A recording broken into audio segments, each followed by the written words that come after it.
There's a quiet fear many students carry, one they rarely say out loud. It's not the fear of studying, and it's not even the fear of the exam itself. It's the fear that a number on a piece of paper might define who they are. This is when a grade stops being feedback and becomes an identity. An A means you're capable. B means you slipped up. C means something is wrong. And if the grade drops even lower, the mind starts to ask a much heavier, more personal question. What does this say about me? This question reveals a profound misunderstanding about what academic performance actually is. Grades were never designed to measure your worth as a person.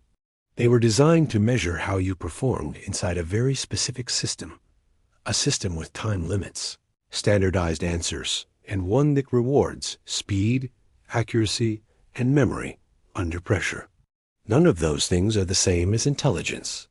They are simply measurements of performance under a particular set of conditions. But when performance is measured over and over again, something subtle begins to happen in our minds. The measurement slowly becomes meaning, and that meaning slowly turns into identity. Suddenly, a test result is no longer just a score. It becomes a signal about your value. And that's where the true weight of academic stress begins, not in the difficulty of the exam, but in the interpretation of the result. When a system measures you often enough, your brain starts to treat the measurement as truth. And when the result feels like the truth, every exam becomes something much heavier than it was ever meant to be.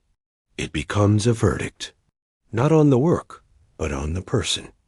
To understand why this happens, we need to look beyond the classroom and into how the human mind processes evaluation. Humans are incredibly sensitive to signals that indicate acceptance or rejection. This sensitivity is ancient. For most of human history, our survival depended on belonging to a group. Being rejected meant danger. So, our brains evolved to constantly monitor signals of approval or disapproval. Grades can easily become one of those signals, not because they were designed that way, but because of how we experience them. A high grade brings praise, recognition, and validation. A lower grade brings disappointment, concern, and sometimes a heavy silence. The brain connects the pattern. Good grade equals approval. Bad grade equals loss of approval. Over time, a very subtle shift occurs. Once that shift happens, the entire emotional experience of school changes. An exam is no longer just an evaluation. It feels like a direct threat to your identity.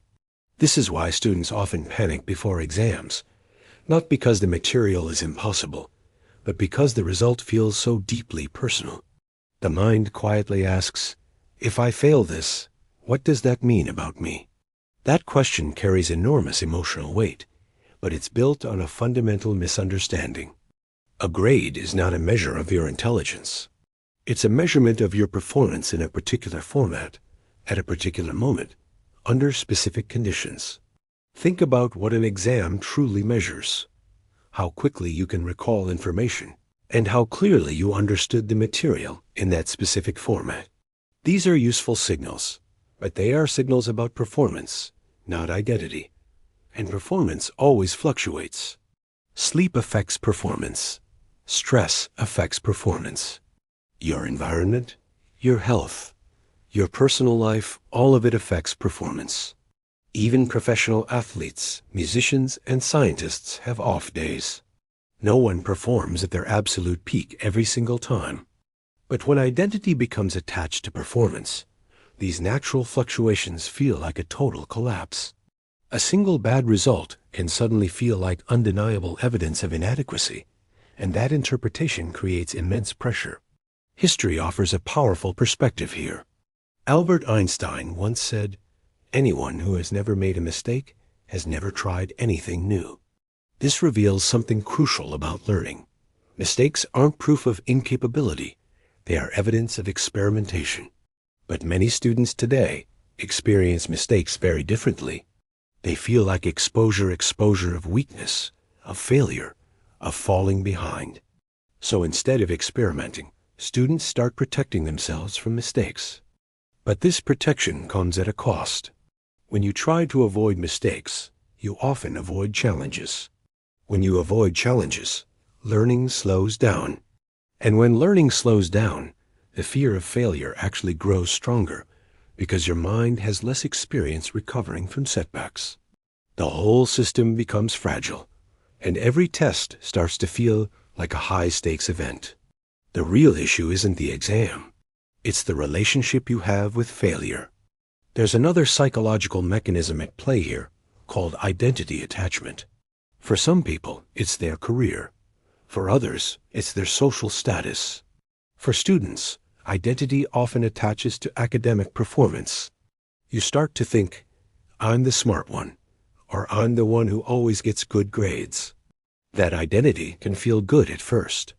It brings recognition, expectations, and pride, but it also creates intense pressure. Because once your identity is attached to your performance, maintaining that identity becomes your primary goal. Now, every test isn't just about learning. It's about protecting your identity. And when identity protection is the priority, anxiety skyrockets, not because you lack ability, but because the stakes feel deeply personal. So, what's the alternative? It's something simple, yet profoundly difficult. Separating your identity from your performance. Your work can succeed or fail. Your strategies can improve or change. Your knowledge can grow and adjust. But your identity, your core sense of self, must remain stable. When your identity is stable, feedback becomes much easier to process. A low score becomes information, not humiliation. A mistake becomes direction, not condemnation. Learning becomes flexible again because you're no longer protecting a fragile identity. You're simply improving a skill. This shift is subtle but powerful. Instead of asking, what does this grade say about me? You start asking, what does this result tell me about my approach? One question creates shame. The other creates progress.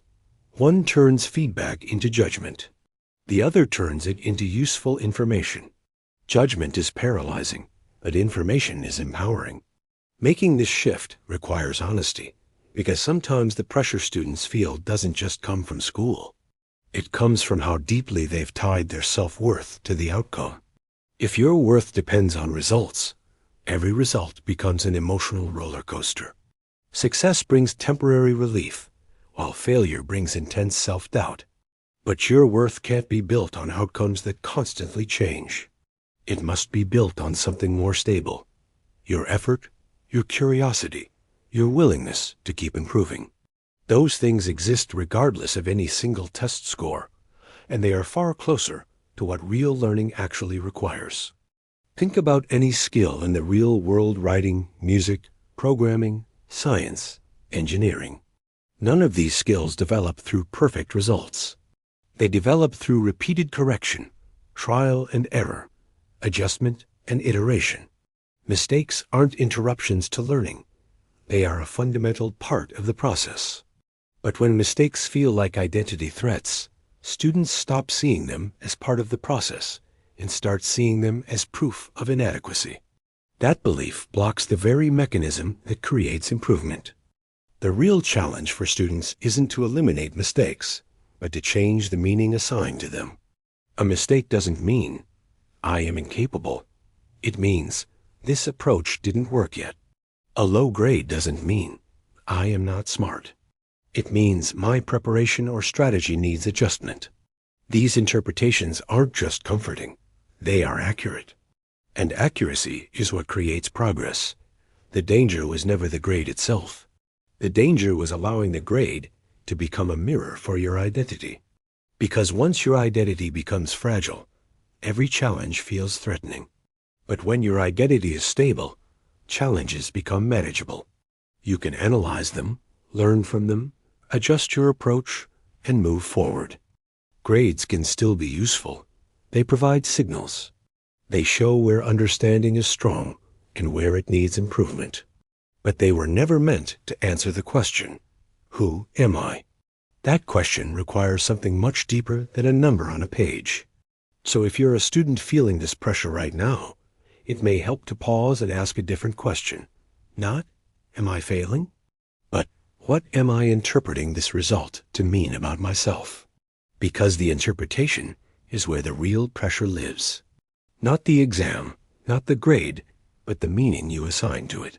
And once you see that clearly, something changes. Grades return to their original purpose. They become information about performance, not a definition of your identity. And when that happens, learning becomes possible again. Not because the pressure disappears, but because the pressure stops defining who you are. If you found this video helpful, you may want to watch our next one, where we explore another hidden mechanism behind academic stress. Thanks for watching.